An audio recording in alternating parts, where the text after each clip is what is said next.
This man was born brilliant, but he decided to take a wrong turn and his destiny destroyed him.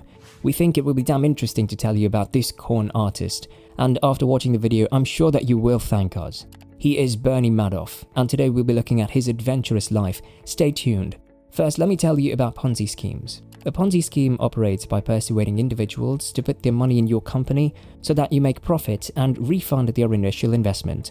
Good news so far? Not really. As long as you can attract new participants and control withdrawal requests from investors who might legitimately want their money back, the cycle will continue. Financial fraud of this nature is not uncommon, but Madoff orchestrated the biggest, most intricate Ponzi scheme ever, including a vast network of different types of investors. Don't you want to know about this beginning? Let's see. Bernie married Ruth, his high school sweetheart, while still a student, and together they started Bernard L. Madoff Investment Securities LLC in 1960. He initially used the $5,000 he had made from fixing sprinklers and working as a lifeguard to trade penny stocks. He quickly convinced friends and relatives to invest with him. He ascended the Wall Street ladder while projecting the image of a self-made financial wizard, ultimately rising to the position of chairman of the Nasdaq Stock Exchange. In the 1990s, he became the mastermind of the largest Ponzi scam in history, which was based on fake earnings and was actively recruiting new investors while rewarding existing ones with more significant returns. With his charm and smart intellect, he was unstoppable. Don't you think that if he used his brilliance in something good, he would have been a legend in American history? But that didn't happen. What happened is going to blow your mind. The investment tactics employed are nebulous and clandestine. All they have to do is regularly update investors on their earnings without actually offering any meaningful profits. Ponzi schemes often don't last very long. The scheme ultimately fails when the operator withdraws the remaining investment capital and leaves. It becomes more difficult to recruit new investors, which causes the cash flow to dry up. An excessive number of present investors start to withdraw and demand returns. At some time, Madoff drew in investors by promising to make significant, consistent profits via a trading tactic known as a split-strike conversion. However, Madoff put client money into a single bank account, which he then used to pay returning customers. Clients choose to ignore Madoff's tactics, seeing extremely high profits. In reality, he did nothing more than place their money in an account at Chase Manhattan Bank, which merged to form JP Morgan Chase & Co. in 2000. One estimate places the bank's after-tax profit from the deposits at as high as $435 million.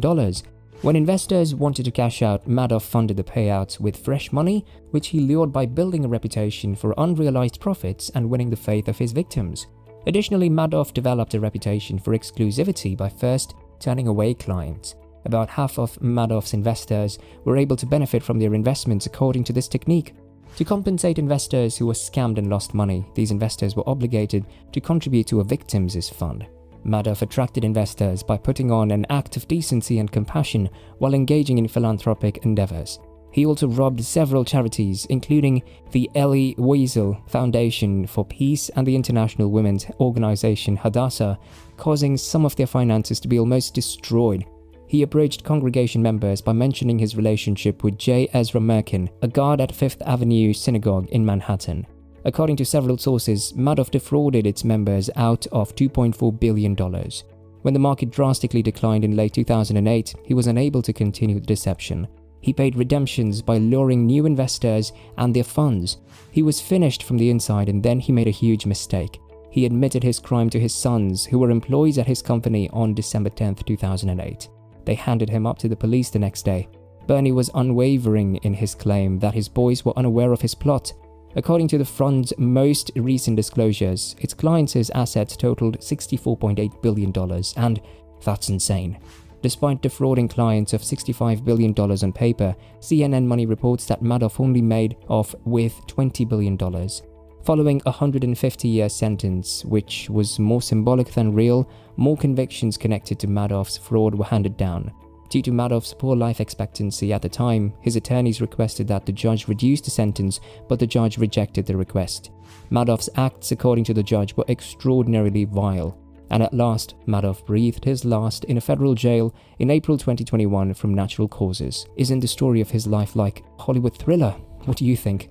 Tell us in the comments. Thank you for watching.